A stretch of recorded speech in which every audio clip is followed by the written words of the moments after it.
Hi, what's up? How are you doing? Hoping that you're doing well. Let's begin our second episode of the Zen Stories edition. This is me, Kamal Nair, your life coach, psychotherapist, and a published author. It's my job to coach you, and this time I've decided to coach you a little differently by sharing inspirational Zen stories. So, this episode is about a very, very interesting concept from the Zen learnings again. And I had a small request. Whatever is your learning or takeaway from the story, please do share it as a comment in the comment box so the others who are watching this video can be inspired to take away something from your takeaway. All right, with that, let's begin with the story. So it just so happened that many, many years ago, to reach a Zen monastery, the young Zen meditators had to cross a river. And on a given day, a young monk who was trying to cross the river slipped from the edge of the river and fell into the rapids. Now, as he fell into the rapids just knocked him off here and there and, into the water and out of the water and kept taking him with wherever it went. The onlookers who were looking at this man struggle with the rapids were very, very concerned for his survival. Everyone was very afraid with what would happen to him. And soon they realized that the rapids were headed to a waterfall. Now the onlookers were certain that the boy is not going to survive this great waterfall. And at that instant, the boy fell through the waterfall. He went right at the bottom of the river and suddenly rose up.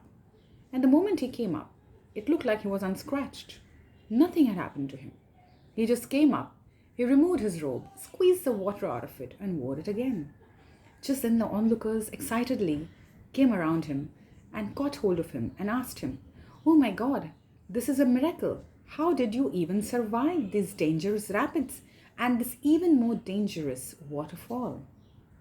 This young monk just smiled and said, "Well, I didn't do anything great. I just became one with the water. I became the flow of the water. And as the water went where it went, it took me with it, and I simply went with the flow. Neither did I resist the currents, and nor did I resist the flow.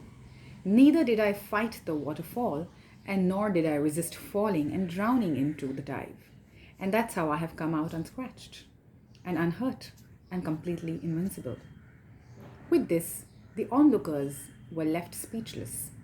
They had learned a very, very important lesson, like the way you have learned today. Please feel free to share this important lesson with others. Going with the flow is probably one of the most important lessons that we can learn in today's tough times, especially of the pandemic. If your learning has been similar or something else, feel free to share it in the comment box. With that, I wind up this short session, and please do look forward to my forthcoming videos. Until then, feel free to browse through my website, which is www.kamalnair.com, where you will get to see many other interesting videos. And until then, take good care of yourself. Stay in Zazen, which is a Zen-like state. Be happy and go with the flow. Bye-bye.